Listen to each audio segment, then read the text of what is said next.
Quando soube Mordecai tudo quanto se havia passado, rasgou as suas vestes e se cobriu de pano de saco e de cinza, e saiu pela cidade, clamou com grande e amargo clamor, e chegou até a porta do rei, porque ninguém vestido de pano de saco podia entrar pelas portas do rei. Em todas as províncias aonde chegava a palavra do rei e a sua lei, havia entre os judeus grande luto, com jejum e choro e lamentação.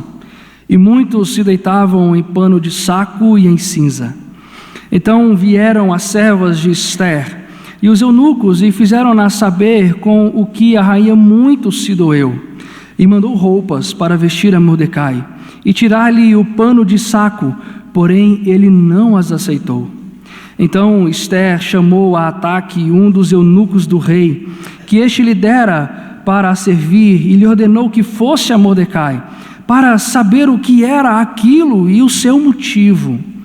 Saiu, pois, Ataque à praça da cidade para encontrar-se com Mordecai à porta do rei. Mordecai lhe fez saber tudo quanto lhe tinha sucedido, como também a quantia certa da prata que Amã prometera pagar aos tesouros do rei pelo aniquilamento dos judeus. Também lhe deu o traslado do decreto escrito que se publicara em Susã para os destruir, para que o mostrasse a Ester e a fizesse saber, a fim de que fosse ter com o rei e lhe pedisse misericórdia e na sua presença lhe suplicasse pelo povo dela. Tornou, pois, Ataque e fez saber a Ester as palavras de Mordecai. Então respondeu Ester a Ataque e mandou-lhe dizer a Mordecai: todos os servos do rei e o povo das províncias do rei sabe que para qualquer homem ou mulher que, sem ser chamado, entrar no pátio interior para avistar-se com o rei, não há senão uma sentença, a de morte, salvo se o rei estender para ele o cetro de ouro para que viva. E eu, nestes 30 dias, não fui chamada para entrar ao rei. Fizeram saber a Mordecai as palavras de Ester. Então lhe disse Mordecai que respondesse a Ester: não imagines que por estares na casa do rei, só tu escaparás entre todos os judeus. Porque se de todo te calares agora, de outra parte se levantará para os judeus socorro e livramento, mas tu e a casa de teu pai perecereis. E quem sabe se para conjuntura como esta é que foste elevada a rainha? Então disse Ester que respondesse a Mordecai: vai, ajunta a todos os judeus que se acharem em Susã e jejuai por mim, e não comais e nem bebais por 3 dias, nem de dia nem de noite. Eu e as minhas servas também jejuaremos. Depois iremos ter com o rei, ainda que é contra a lei. Se perecer, pereci. Então se foi Mordecai e tudo fez segundo Ester lhe havia ordenado. Vamos orar ao Senhor mais uma vez? Senhor, dai-nos graça para compreender a Tua palavra. Nós temos estudado e pensado em um livro, Senhor Deus, que nos conta uma história que aconteceu há tantos e tantos anos atrás, nas terras da Média e da Pérsia, mas que tem tudo a ver com o que nós vivemos aqui neste mundo secular.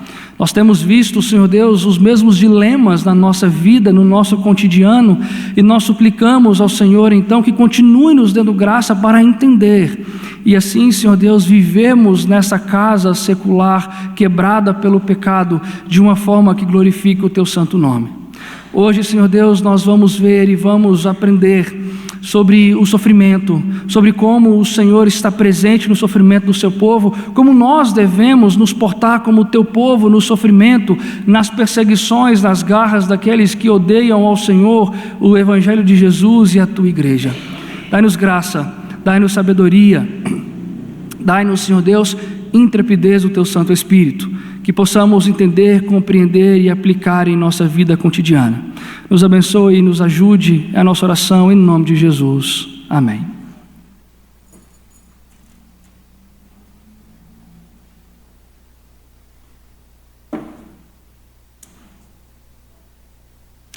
Idos de 2010, uma grande e terrível notícia pega a congregação presbiteriana Nova Esperança de surpresa. A congregação na qual eu cresci, onde dei os meus primeiros passos como crentes, primeira igreja onde participei do louvor e tantas outras coisas. Em um determinado dia chegou-se a notícia para nós de que havia um membro da nossa igreja que estava com leucemia. A doença já estava em um estágio avançado, os prognósticos não eram lá dos mais interessantes ou dos mais legais, mas ainda assim o Senhor Deus estava trabalhando. Cerca de 3 anos durou o tratamento, viagens, quimioterapias, hospitais, internações, tudo isso que os irmãos já sabem que se passa com quem tem algum tipo de câncer. Para mim era algo ainda mais pessoal, pois era com um dos meus primos que eu mais amava, com quem compartilhei grandes momentos da minha vida, e foi difícil lidar com essa notícia e vê-lo passar por todo o processo, me sentindo impotente, sem poder fazer absolutamente nada para ajudá-lo. Mas o mais incrível é que durante esses 3 anos, a congregação presbiteriana do Nova Esperança experimentou algo singular na sua história. Ela está para se tornar igreja no final deste ano, mas em toda a sua trajetória, esses 3 anos talvez foram os mais marcantes para quem teve a oportunidade de ali conviver ou congregar. Nesses 3 anos, onde o meu primo passava pelo tratamento ferrenho de quimioterapia, radioterapia e uma série de coisas que os irmãos já sabem que acontecem, a congregação Nova Esperança, os seus membros, se tornaram um povo da oração. Em nenhum outro momento da história, aquela igreja orou tanto como naqueles 3 anos. Para os irmãos terem noção, a programação mais frequentada da igreja era a reunião de oração. Daí nós já temos a medida do quanto aquela igreja orava. Além disso, nós vimos um vínculo de amor e cuidado crescer entre os membros daquela igreja. Havia uma identificação entre os membros, não apenas com o meu primo que estava doente, mas entre todos os membros. Havia uma preocupação diferente, havia um amor distinto, havia algo que nós não estávamos acostumados a ver. Discórdias, brigas e contendas cessaram. Já não tinha mais tempo para viver e para se perder com coisas mesquinhas, egoístas como estas. Enfim, durante 3 anos, a congregação presbiteriana Nova Esperança aprendeu algumas coisas importantes no fogo do sofrimento. Aprendeu a como se portar, aprendeu a se identificar uns com os outros, aprendeu a ver a mão invisível de Deus trabalhando mesmo quando nós não vemos absolutamente nada. Meu primo foi curado, mas não houve cura miraculosa. Foi um processo normal, ordinário, mas ainda assim nós vimos a mão do poderoso Deus trabalhando através de coisas ordinárias, como quimioterapia, radioterapias, médicos e uma série de coisas. Algo semelhante com isso está acontecendo nas terras da Média e da Pérsia. Semana passada, no capítulo 3, os irmãos viram uma situação extremamente lastimável que os nossos irmãos judeus se encontravam ali naquele país. Nós vimos que um novo inimigo havia se levantado, o novo inimigo havia surgido, Amã, o Agagita. Nós vimos que este homem compra por uma grande quantidade de dinheiro o direito de aniquilar os judeus em todas as 127 províncias sobre o domínio de Assuero. Amã agora era o segundo mais poderoso do reino. Ele tinha autoridade, ele tinha poder para aniquilar da terra cada judeu que havia escolhido permanecer na Pérsia. O capítulo 3, se você olhar aí dos versos 12 em diante, termina nos mostrando que cartas são escritas, decretos são expedidos, essas cartas vão chegando em todas as províncias, e aonde vão chegando os enviados do rei, uma única mensagem é lida e dita de forma audível: há um dia marcado para os judeus serem totalmente exterminados. Eu não sei se você consegue compreender a dimensão do que está acontecendo aqui. Deixa eu te dar alguns exemplos para que você imagine comigo algumas situações. Imagine que você é uma mãe judia, que você está na sua casa com sua linda filhinha, ensinando ela a fazer um lindo bolo, um bolo delicioso para o café da tarde em família. E então alguém aparece na sua porta dizendo: todos os judeus serão aniquilados, todos eles devem ser mortos. Imagine você agora olhando para a sua filhinha, amedrontada, correndo lágrimas pelos olhos, aflita, sem saber o que vai ser o dia de amanhã. Imagine que você é um pai judeu e você está no campo com o seu filho, ensinando-lhe alguma profissão para que ele possa sustentar a sua futura família. E então aparece alguém clamando algo como: exterminem os judeus, exterminem os judeus. Você então larga a sua enxada, olha para o seu filho, que começa a chorar desesperado, e o seu coração é tomado por um senso de pequenez, de impotência, de confusão. Era assim que aqueles judeus se sentiam. Esse era o sentimento daquele povo. Em outras palavras, eles estavam totalmente dilacerados com aquelas notícias que acabaram de chegar. Os judeus, na verdade, começaram a descobrir aquilo que eles já deviam saber desde o capítulo 1, que a Pérsia nunca deixa de ser Pérsia. A Pérsia sempre será um lugar tirano e um lugar cruel. Aquela vida boa e confortável que eles imaginavam e almejavam, como eu disse aos irmãos no capítulo 1, agora está cobrando o seu preço. A vida boa e confortável se transforma em ameaça de morte. Os encantos da Pérsia, festas, banquetes e tudo aquilo que nós vimos, agora se transforma em desilusão. Eles vão morrer. Há um dia marcado para isso. O lugar de prosperidade que os fizera abrir mão de voltar para Jerusalém, para reconstruir o templo, reconstruir a cidade, agora se transforma na máquina de aniquilar judeus, de exterminar judeus, e eles são o alvo agora do império. A Pérsia já não os ama mais, a Pérsia já não quer mais os judeus entre eles, ela os odeia e deseja destruí-los. O capítulo 4 de Esther, que nós acabamos de ler, é o relato de como que os judeus reagiram diante dessa desagradável notícia. Como foi que eles se portaram, como foi que eles reagiram, o que foi que eles fizeram quando essa grave e terrível notícia do aniquilamento vai se espalhando por entre o império. Ou seja, nos mostra quais foram as reações, quais foram as soluções pensadas e aquilo que se passava no coração de cada judeu que vivia nas terras da Média e da Pérsia.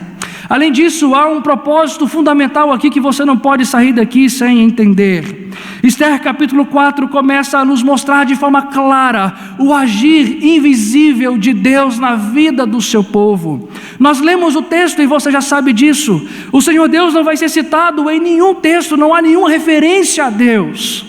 Mas ainda assim, aqui neste capítulo, nós começamos a ver a mão invisível do Senhor trabalhando em prol do seu povo.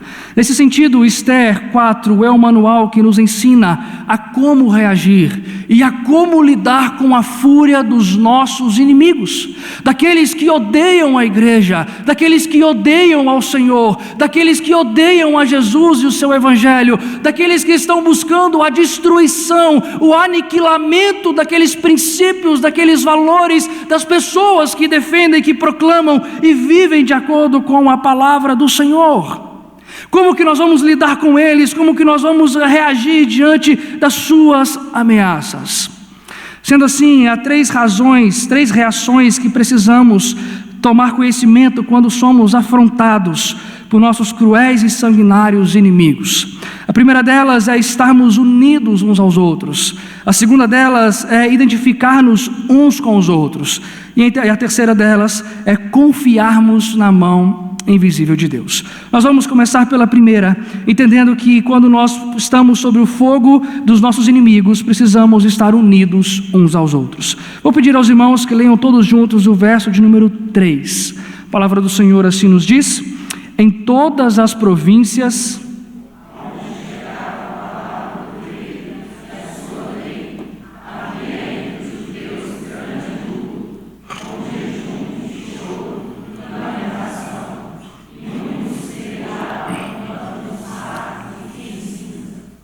Capítulo 4 de Esther, se você olhar para os versos 1 e 2, começa nos dizendo sobre qual foi a reação de Mordecai. Mordecai é uma das personagens principais deste livro, e o capítulo 4 começa nos dizendo como é que ele reagiu, como foi que ele se portou depois de ouvir a notícia do aniquilamento. Se você olhar o verso 1 e o verso 2, você vai perceber que ele rasga as suas vestes. Ele veste-se com pano de saco e com cinzas. Ele lança sobre si cinzas. Ele sai pela cidade clamando em plenos pulmões, com extrema amargura, diante da notícia que havia recebido. O verso 2 nos diz que ele para a entrada da porta do rei, porque ninguém que estava aflito a ponto de vestir panos de saco e de cinza tinha autorização para entrar no palácio. Assuero não queria ser incomodado por notícias tristes e nem por pessoas amargas. É por isso que o capítulo 3, verso 15, termina nos dizendo que enquanto a lei estava sendo propagada em Suzã, o povo estava perplexo. Se você olhar o verso 15, Assuero e Amã estavam assentados, bebendo do melhor vinho que havia na Pérsia. Assuero não gostava de ser incomodado por pessoas que estavam em aflições tremendas. E veja, quando ele para diante da porta do rei, irmãos, isso aqui é uma atitude corajosa, porque isso lhe poderia custar a própria vida. Se Assuero resolvesse fazer um passeio pelos terraços do seu palácio e visse Mordecai vestido daquela forma na sua porta, Mordecai seria morto, ele perderia a sua vida. Mas ainda assim Mordecai está ali, parado às portas do palácio do rei. O que você precisa entender é que todos estes elementos que nós encontramos aqui, as vestes rasgadas, vestir-se com pano de saco, as cinzas, a amargura, a estar parado na porta do rei, tudo isso apontava para uma visível grande aflição que estava atribulando o coração de Mordecai. Aquela cena, com certeza, chamava a atenção de todos na cidade de Suzã, porque não era um homem qualquer, era um oficial do rei, vestido daquela forma, se portando daquela forma, parado à entrada da porta do rei. E mais, aqui é uma declaração pública de Mordecai: eu faço parte do povo judeu, eu pertenço à linhagem judaica, eu sou parte do povo da descendência que pertence ao Deus da aliança. Você se lembra que nós começamos os capítulos 1, 2 e 3 com Mordecai escondendo e Esther também a sua identidade cristã. No capítulo 3, Mordecai começa a acordar para a vida e assumir a sua identidade como povo do Senhor. Aqui ele já não tem mais vergonha, aqui ele já não tem mais medo, a ponto de vestir-se de pano de saco, de mostrar-se como um judeu, mesmo que isso o fizesse ficar sobre a mira de todo o império e de todos aqueles que odiavam os judeus.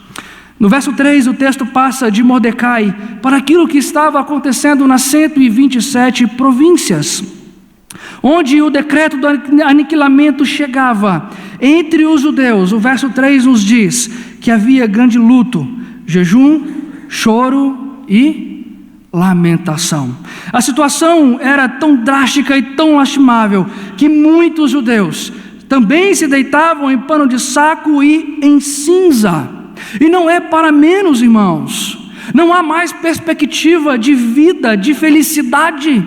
Os planos que eles haviam feito haviam sido abortados. A ideia de uma vida longa, feliz, próspera na Pérsia havia sido arruinada. A perspectiva não é boa. A perspectiva é de morte, é de aniquilamento, é de não mais existir. Mas preste atenção no que está acontecendo. Por todo o império, a reação é a mesma entre os judeus. Aqueles judeus que antes estavam espalhados pelas 120 províncias, sem se preocuparem muito uns com os outros, sem se preocuparem se o seu irmão estava bem ou mal, eles estavam vivendo os encantos da Pérsia. Todos eles agora, como um só grande povo, estão lamentando, estão chorando, estão jejuando. Todos eles estão agora debaixo do pano de saco e cinza, chorando a destruição eminente. Eles pararam de viver cada um a sua vida. Eles começaram a entender que há algo maior, que há algo mais importante do que as benécias da Pérsia. Agora há um senso de unidade que você não pode passar daqui sem perceber. Um senso de unidade toma conta dos judeus na Pérsia. Todos os judeus estão reagindo da mesma forma, estão lidando da mesma maneira, estão da mesma forma chorando, jejuando e buscando a presença do Senhor. Quando você ler jejum aqui, entenda que eles estavam tristes, mas ao meu ver, assim como alguns teólogos, isso está implícito à busca pelo Senhor Deus da aliança. Eles estão sendo acordados daqueles encantos da Pérsia. O pavor do aniquilamento está unindo os judeus novamente, está fazendo deles um só povo no reino nas terras da Média e da Pérsia. E veja, isso aqui é muito importante, porque quando nós chegamos aos capítulos 7, 8, 9, quando os judeus são autorizados a resistirem aos seus inimigos, eles vão atacar como um só povo, como um único povo unido debaixo da mão invisível do Senhor.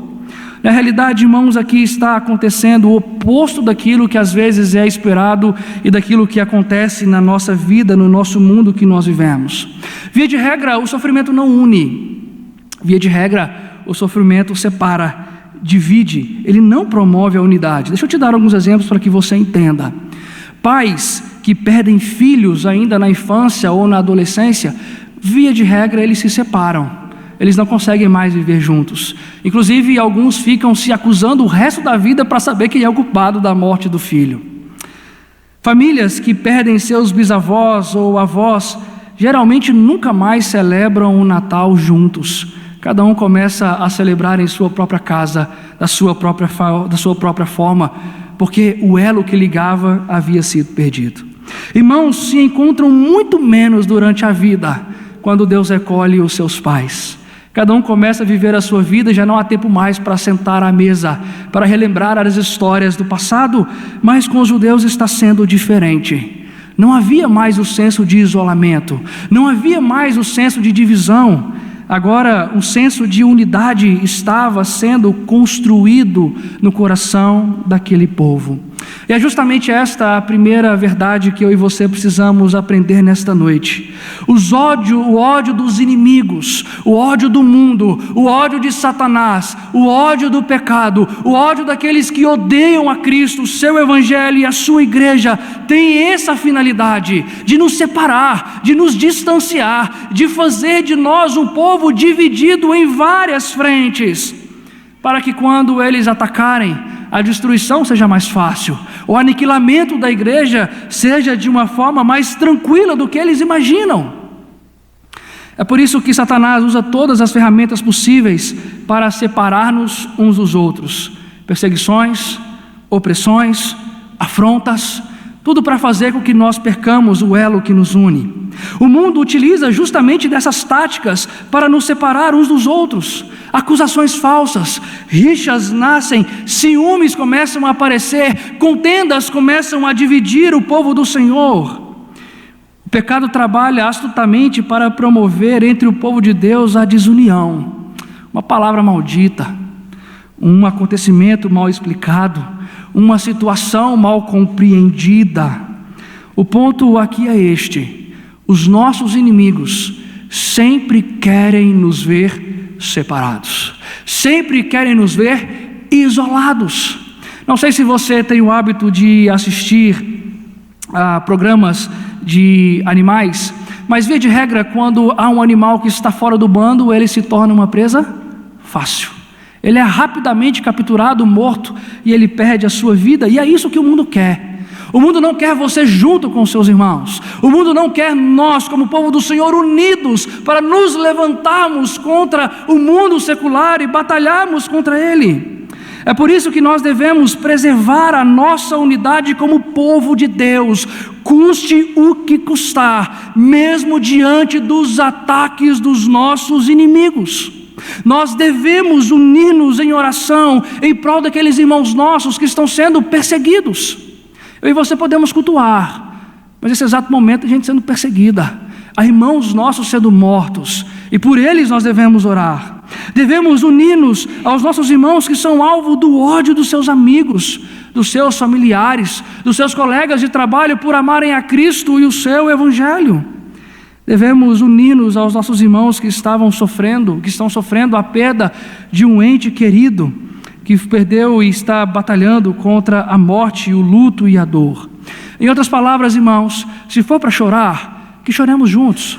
Se for para lamentar, que lamentemos juntos. Se for para jejuar, que façamos isso junto. Se for para vestirmos pano de saco e cinza e clamarmos ao Senhor na aflição, que façamos isso de forma unida. Façamos isso juntos como povo do Senhor. É esta união que está sendo forjada aqui e que precisa ser forjada no nosso coração e na nossa igreja. Nós não podemos permitir que os inimigos nos dividam, que ele nos afaste uns dos outros, que ele nos corte em pedaços. É preciso haver em nós esse senso de unidade, que então nos faz lutar o bom combate da fé, não separados, mas juntos, unidos sobre o estandarte da cruz de Cristo Jesus. Na verdade, irmãos, precisamos fazer pelos nossos irmãos na fé aquilo que Jesus fez por nós. Nós precisamos imitar a Jesus neste assunto, pois Ele se uniu a nós em nosso sofrimento. Quando Cristo Jesus, o nosso Senhor, o nosso Salvador, nos viu sofrendo nas garras de Satanás, nas garras do pecado, nas garras deste mundo, o que Ele fez não foi se isolar, não foi se afastar, não foi virar as costas para nós. Ao contrário, a Bíblia nos diz e nos mostra que na cruz Ele tomou sobre si as nossas iniquidades. Ele se fez um conosco em nossos pecados. Na cruz Ele tornou-se maldito por nós. Se nós éramos malditos por causa dos nossos pecados, Ele se tornou maldito juntamente conosco. Na cruz Ele recebeu sobre si a ira que era nossa, e não reclamou, e não murmurou, e tomou até a última gota do cálice da ira do Senhor. Em nossas maiores angústias, Cristo Jesus não nos desamparou. Ao contrário, Ele se uniu a nós, Ele caminhou conosco, Ele cuidou do nosso coração, Ele redimiu a nossa vida, Ele entregou-se na cruz em nosso lugar. É desta união que nós precisamos entre nós, dentro da igreja. União que nos una como povo do Senhor para enfrentarmos os inimigos que se levantam contra nós na casa do mundo secular que nós vivemos. Mas nós precisamos entender também que nós devemos nos identificar-nos uns com os outros. Vou pedir aos irmãos que leiam todos juntos o verso de número 16 mais uma vez. A palavra do Senhor, o nosso Deus, diz assim: vai, ajunta a todos os judeus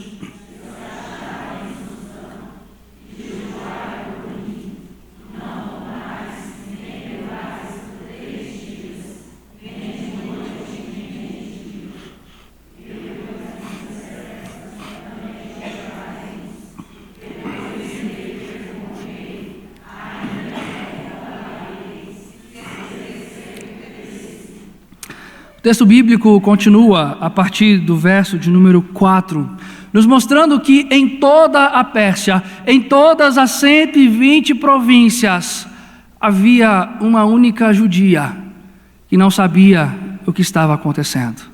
Havia uma única judia que não sabia o que o seu povo estava enfrentando. A rainha Esther.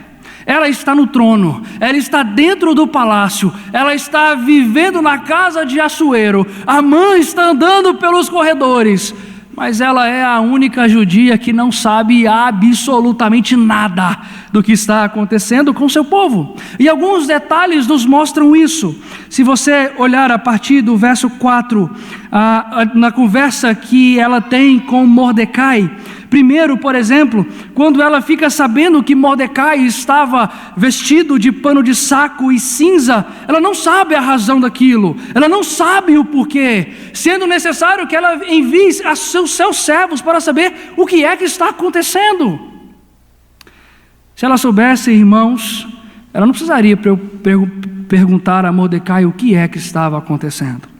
Segundo, se você também prestar atenção e ler o texto, ela mesmo antes de descobrir a razão do sofrimento de Mordecai, ela simplesmente manda uma roupa nova. Não, Mordecai, essas roupas aí não servem não. Tira esses panos de saco, põe uma roupa diferente. Eu não sei porque você está assim, mas não é para você estar desta forma. Veja, se Esther soubesse o que estava acontecendo, ela deveria vestir-se também de pano de saco e lançar sobre a sua cabeça cinzas, mesmo estando dentro do palácio. Ou seja, perceba que Esther está vivendo a vida do palácio. Esther está vivendo a sua vida como rainha. Ela está totalmente assimilada pela Pérsia, a ponto de estar completamente desconectada do seu povo. Esther está totalmente desligada daquele povo do qual ela pertence. Ela não sabe absolutamente nada do que está acontecendo com os seus compatriotas. Ela não tem a mínima noção do perigo que o seu próprio tio Mordecai estava correndo. Mordecai então lhe faz e tem um pedido a fazer. Se você olhar a partir do verso 8, Mordecai manda de volta a resposta e diz: olha, intercede junto ao rei Assuero para que nós encontremos misericórdia, para que ele tenha compaixão dos judeus e nós então possamos continuar vivos. Mas pasmem, Esther não apenas não sabe o que está acontecendo, depois de tomar conhecimento, ela reluta em ajudar o seu povo. Olha que interessante, eu e você, como cidadãos brasileiros, nos sentimos totalmente indignados quando as nossas autoridades não cuidam de alguma coisa que diz respeito à nossa vida comunitária. Agora imagine você, uma rainha, e sentada no trono, que pode interceder pelo povo e ela simplesmente não quer. É isso o que Esther está fazendo. Ela está se mostrando relutante em ajudar o seu povo. Em outras palavras, ela não quer identificar-se com eles, porque isso poderia lhe custar a sua própria vida, a sua reputação, a sua posição de glória dentro da Média e da Pérsia. Ela poderia não mais ser a rainha. Lembre-se o que Assuero fez com Vasti quando ouviu dela um simples não. Então, ela vai apresentar duas razões. Se você olhar aí o verso de número 11, ela manda dizer a Mordecai, em primeiro lugar, que o fato de ela não querer identificar-se com o seu povo é porque ir até o rei Assuero, sem ser chamado por ele, era expressamente proibido. E a pena para quem fizesse isso era a morte, a não ser que o rei estendesse o cetro. A segunda razão que Esther apresenta é o fato de nem sequer ela ter sido chamada pelo rei nos últimos 30 dias. Ela não foi convidada pelo rei para estar com ele. Parece que sua beleza já não agrada mais ao rei, como agradava no capítulo de número 2. Embora Esther apresente as suas razões e possa haver nelas algum tipo de plausibilidade, nenhuma delas são justificativas para que ela não interceda pelo seu povo. Então perceba, Esther é a única judia que não sabe do sofrimento do seu povo e é a única que tem poder para fazer alguma coisa, mas ela não quer fazer. Ela ama mais a sua vida, ela ama mais a sua posição, ela ama mais as glórias que está conquistando na Pérsia do que ajudar o seu povo. Então ela reluta em não identificar-se com o sofrimento dos judeus. Então Mordecai lhe manda outras instruções, ou melhor, alguns alertas em tons de ameaça. Se você olhar a partir do verso 13, nós encontramos isso. Primeira coisa que Mordecai faz é dizer a Esther que a Pérsia é sempre um lugar de malignidade. É como se Mordecai estivesse dizendo assim: Esther, acorda para a vida. Não é porque você está no palácio que você vai ser poupada. Quando descobrirem que você também faz parte do povo judeu, você será morta. Não importa a sua posição, não importa o cargo que você esteja dentro da casa da Média e da Pérsia. Vasti pagou o preço, você também vai pagar. Então não imagine que as torres, as muralhas e o rei vai defender você no dia mau. É isso que Mordecai quer dizer quando diz a ela no verso 11, para que ela não pense que ela ficaria impune por estar na casa do rei. Em segundo lugar, Mordecai vai dizer a ela que seu silêncio não significaria o fim dos judeus, porque se você olhar o verso de número 14, Mordecai estava convicto de que socorro e livramento viriam sim para os judeus, com Esther ou sem Esther, livramento se achegaria sobre o seu povo. Terceira coisa, Mordecai, no final do verso 14, vai fazer com que Esther pense, reflita sobre a posição que ela ocupa. Porque Mordecai vai afrontá-la com a ideia de ela ter sido elevada à rainha da Pérsia. E ele estava convicto de que isso foi para ocasiões como estas, em que o seu povo estava sofrendo e ela precisava ajudá-los. Então, depois de tanta reluta, depois de ser então confrontada por Mordecai, os versos 15 a 17 nos mostram que Esther cede e decide identificar-se com os judeus. Esther vai parar de esconder a sua identidade. Esther vai parar de ser aquilo que ela sempre foi na casa da Pérsia. A partir de agora nós vamos ver não mais Esther, nós vamos ver Hadassa, alguém que fazia parte do povo do Senhor. E ela então pede para que Mordecai e os judeus em Suzã jejuem por elas 3 dias, e depois desses 3 dias ela iria ter com Assuero para pedir misericórdia para o seu povo. E as suas palavras, irmãos, são marcantes. Assim como as palavras de Ruth para Noemi, eu creio que essas palavras também são marcantes. Veja o final do verso 16. Esther diz assim a nós: Depois irei ter com o rei, ainda que é contra a lei. Porque ela diz: se perecer, pereci. Ela decidiu identificar-se com o seu povo, mesmo que isso lhe custasse a sua própria vida. Esther entendeu a sua posição, entendeu a sua responsabilidade e decidiu intervir e mediar a situação do seu povo, mesmo sobre o risco de morte iminente. Mas veja, antes que você critique Esther, e se você começar a criticar, eu vou te ajudar, porque Esther pecou muito nesse livro. Ela não é essa heroína toda que nós imaginamos. Mas antes de nós criticarmos a ela, nós precisamos olhar para a nossa própria vida. Precisamos olhar para o nosso próprio coração, para a forma como nós temos vivido, como nós temos lidado com o sofrimento dos nossos irmãos em Cristo Jesus, os nossos compatriotas da fé. Sabe por quê? Muitas vezes, não poucas, mas muitas, nós agimos como Esther. Nós somos Esther na vida daquele que faz parte da mesma família da fé que eu. Algumas vezes nós não nos preocupamos mais de verdade com os nossos irmãos. Nós os vemos sofrendo, nós os vemos chorando, nós os vemos passando momentos difíceis, seja por qualquer inimigo que nós tenhamos aqui neste mundo, e nós não nos importamos. Estamos trancados em nossa torre de marfim, e de lá nós não mais descemos para ajudar ninguém, para socorrer ninguém, para interceder por ninguém. Muitas vezes nós somos Esther, vivemos alheios aos sofrimentos daqueles que congregam conosco, que cantam conosco, que adoram, que oram, que ouvem a palavra do Senhor conosco. Muitas vezes nós não nos importamos com as dificuldades enfrentadas por aqueles que nós chamamos de irmãos. Não buscamos saber se há algo que nós podemos fazer para ajudá-los, para aliviar a carga, para ajudá-los na caminhada cristã. Permita-me então te fazer algumas perguntas nessa noite para que você reflita. Qual foi a última vez que você se importou com o sofrimento do seu irmão? Qual foi a última vez que você participou do velório de alguém que era amado por um dos seus irmãos e que Deus o recolheu? Qual foi a última vez que você visitou o irmão doente, o irmão acamado, o irmão hospitalizado?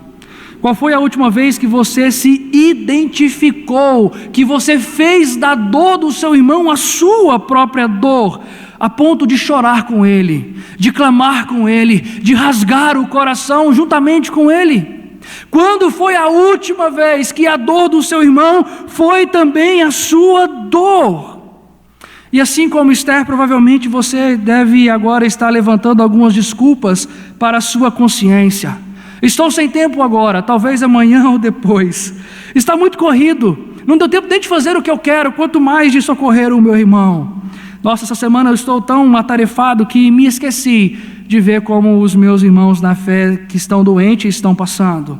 Desculpas para cobrir o nosso pecado de não nos identificarmos com o povo do Senhor. Desculpas para encobrir o nosso pecado de não nos unirmos uns aos outros na noite escura da alma. Desculpas para aliviar a nossa consciência do peso esmagador do pecado de abandonar, de desprezar, de deixar pelo caminho aqueles que nós temos a cara de pau muitas vezes de dizer que é o nosso irmão na fé. Um ponto importante aqui, irmãos, é notar que Esther, e assim como eu e você, nós somos um protótipo imperfeito do perfeito Cordeiro de Deus, Jesus Cristo. Diferentemente de Esther, diferente de mim e de você tantas e tantas vezes, Cristo Jesus não hesitou-se em identificar-se conosco. Ele não relutou em momento algum diante da sua tarefa de se compadecer, de intervir, de interceder, de se entregar por nós na cruz do Calvário. Ele identificou-se conosco tomando sobre si a ira que era nossa. Ele identificou-se conosco ao ser o nosso representante federal diante do Senhor, o nosso Deus. Ele identificou-se conosco a não se envergonhar de nos chamarmos de irmãos, mesmo sendo nós uma obra ainda imperfeita. Hebreu nos diz que ele não tem vergonha de chamar eu e você de seus irmãos. Ele identifica-se ainda hoje conosco, quando intercede ao Pai em nosso favor. Então nós viemos para a igreja, nós cantamos lindas canções como nós cantamos hoje sobre o amor de Deus, demonstrado por Jesus, que se identificou por nós, mas saímos dessas portas egoístas, arrogantes e soberbos, sem querermos nos identificar como aqueles que são os nossos irmãos na fé. Aí os irmãos me desculpem, mas as palavras de João Batista é aquilo que resume eu e você, raça de víboras, hipócritas que precisam se arrepender dos seus pecados e mudar a rota da sua vida. Diferentemente de Esther e nós, Jesus Cristo identificou-se com o povo de Deus, sofreu por ele, pagou o seu preço, salvou-o na cruz, e nós achamos isso maravilhoso e lindo. Então deixa eu te fazer um convite. A partir de hoje, identifique-se com a dor do seu irmão, com o sofrimento do seu irmão. Que nenhum entre nós sofra mais sobre os inimigos nossos neste mundo secular, sozinho. Que não haja nenhum de nós que chore sozinho, que passe por amargura sozinhos, mas que eu e você nos identifiquemos uns com os outros, porque esse é o nosso dever, porque foi isso que Jesus também fez por nós. Eu quero encerrar mostrando aos irmãos que nós também precisamos confiar na mão invisível de Deus. Vou pedir aos irmãos que leiam todos juntos o verso 14. A palavra do Senhor diz assim a nós: porque se de todo te calares agora,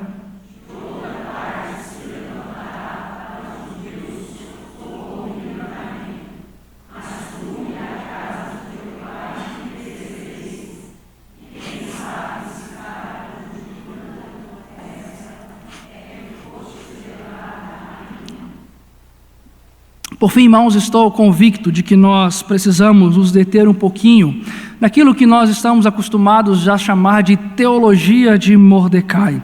Mordecai, por muito tempo, como eu já disse, escondeu a sua identidade, escondeu o seu pertencer ao povo do Senhor.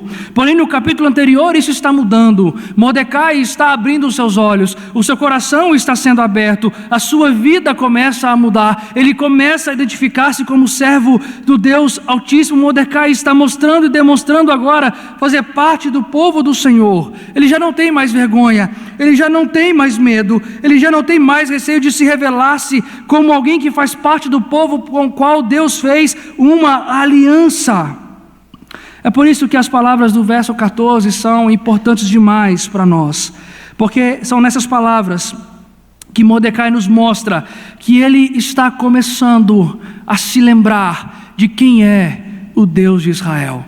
Ele está começando a se lembrar de quem é o Deus da aliança. Ele está começando a se lembrar da sua teologia saudável, que começa a vir à tona e a brotar no solo árido do seu coração, acostumado com a frieza espiritual nas terras da Média e da Pérsia. Nas suas palavras, irmãos, duas coisas são muito claras aqui para nós.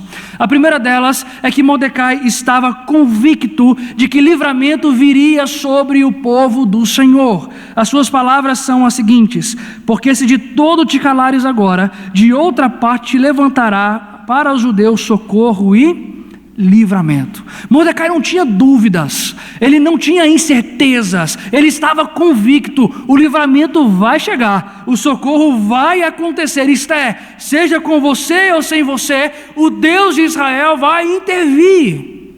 Pastor, por que isso não está explícito aqui? Porque tudo no livro referente a Deus é implícito. Deus não aparece como aparece aqui nos outros livros. Ele aparece das formas ordinárias, como na declaração de fé de um homem que está sendo despertado do seu sono profundo espiritual.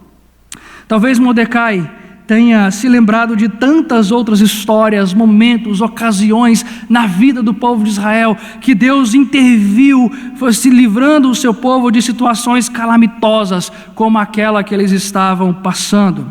Segundo, quando nós olhamos as suas palavras, ele tem convicção de que Esther não chegou ao trono da Pérsia sozinha, ou simplesmente por ser uma mulher bela. Mordecai está nos mostrando que havia algo por trás da elevação de Esther ao trono da Pérsia. Essa é a forma dele nos dizer e transparecer claramente a ideia de que Esther foi colocada, não de que Esther conquistou o trono. Preste atenção nas palavras de Mordecai. Ele diz assim: e quem sabe se para conjuntura como esta é que fostes elevada, rainha. É no sentido passivo. É como se alguém tivesse pegado Esther pelas mãos e colocado ela lá. É como se alguém tivesse tirado Esther de entre todas as judias e colocado ela no trono. Esther pecou? Pecou sim até chegar lá, mas ainda assim Deus a colocou ali. É isso que Mordecai está nos mostrando. Ele está afirmando que o Senhor Deus estava por detrás de todos aqueles acontecimentos, para que Esther, mesmo tropeçando, mesmo caindo, mesmo pecando, chegasse ao trono de rainha da Pérsia, de rainha de Assuero. Portanto, Mordecai nos chama a atenção para o agir da mão invisível de Deus na vida do seu povo. Preste atenção, não existe coisas extraordinárias aqui como aquelas que Deus fez no Egito. Não tem 10 sinais do poder de Deus, não tem rio transformando em sangue, não tem moscas, não tem gafanhotos, não tem anjo da morte, não tem nada daquilo. Tudo aqui é ordinário, tudo aqui é comum, tudo aqui é o cotidiano da vida do povo do Senhor. Não há ocorrência de feitos grandes que chamam a nossa atenção. Deus não vai fazer chover pedras, Deus não vai fazer chover fogo, Deus não vai sair na batalha santa como Ele fez tantas outras vezes, não. Mas ainda assim Mordecai enxerga Deus trabalhando, Deus governando todas as coisas, de forma que ele está seguro de que o Senhor irá salvar o seu povo, seja por meio de Esther, seja por outro meio que ele possa levantar. Queridos, da mesma forma acontece conosco hoje também, porque você há de concordar comigo que nem sempre nós vemos Deus agir na nossa vida, nem sempre nós temos essa percepção clara do trabalho de Deus em nossa vida. Nem sempre nós vemos Deus fazendo coisas extraordinárias e grandiosas na nossa vida. Na verdade, na maior parte do tempo, parece que Ele está invisível, parece que nós não vemos, parece que nós não sentimos, parece que em nada nós vemos Ele fazendo coisas extraordinárias. É simples, porque Ele está de forma invisível, trabalhando por meio das coisas ordinárias. Irmãos, nem todas as curas serão milagrosas, de forma que você está com câncer, faz um raio-x hoje e daqui uma semana aquilo sumiu, aquilo desapareceu. Não! Na grande maioria das vezes, Deus vai usar a quimioterapia, Deus vai usar a radioterapia, Deus vai usar os médicos para trazer a cura sobre aqueles a quem nós amamos. Mas ainda assim é fruto da ação do Senhor, nas coisas ordinárias sim, mas é Deus agindo, é Deus trabalhando. Nem todas as vezes nós venceremos as perseguições no trabalho, em casa, na faculdade, na sociedade, de maneira que vai entrar para a história, de forma que as pessoas vão se lembrar porque alguma coisa extraordinária e grande aconteceu.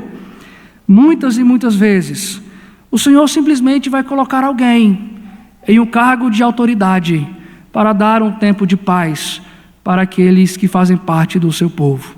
Às vezes um novo chefe, às vezes um novo gerente, às vezes alguém que foi escolhido a dedo por Deus para estar ali, para o bem do seu povo, mesmo que essa pessoa talvez nem tema ao Senhor. Nós devemos, irmãos, começar a olhar mais para o agir ordinário de Deus do que para o extraordinário.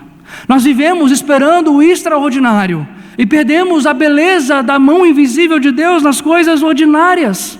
Jamais se esqueça que a mão invisível de Deus continua governando todas as coisas, regendo a sua vida.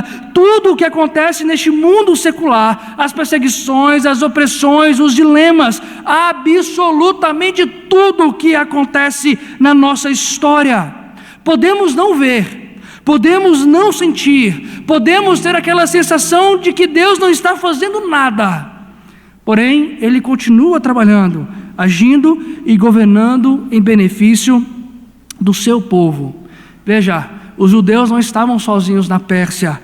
Eu e você não estamos sozinhos neste mundo secular. Deus não nos abandonou. Nós estamos nas palmas das mãos do Deus Todo-Poderoso.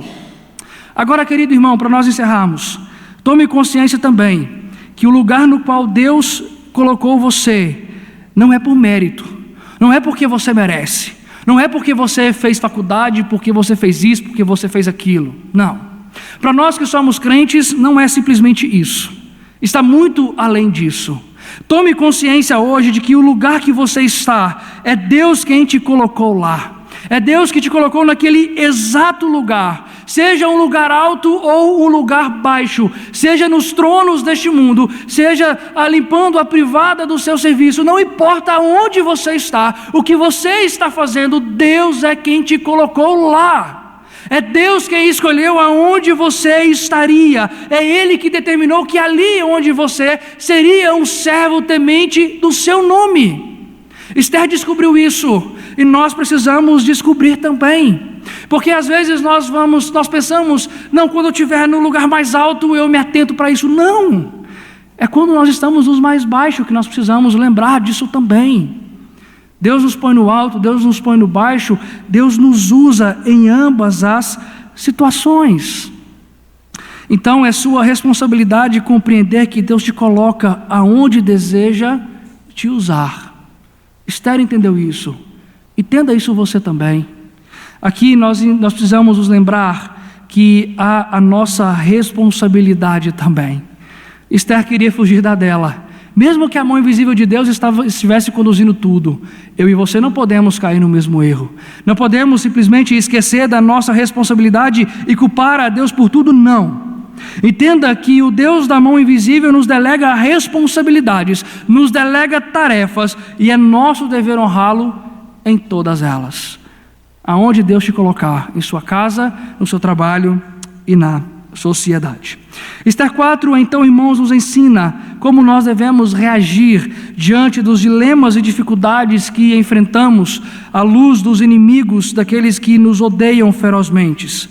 Devemos estar unidos uns aos outros para vencermos as dificuldades. Devemos nos identificarmos uns com os outros para que nós possamos nos ajudar, para que possamos chorarmos juntos e crescermos juntos nas tribulações.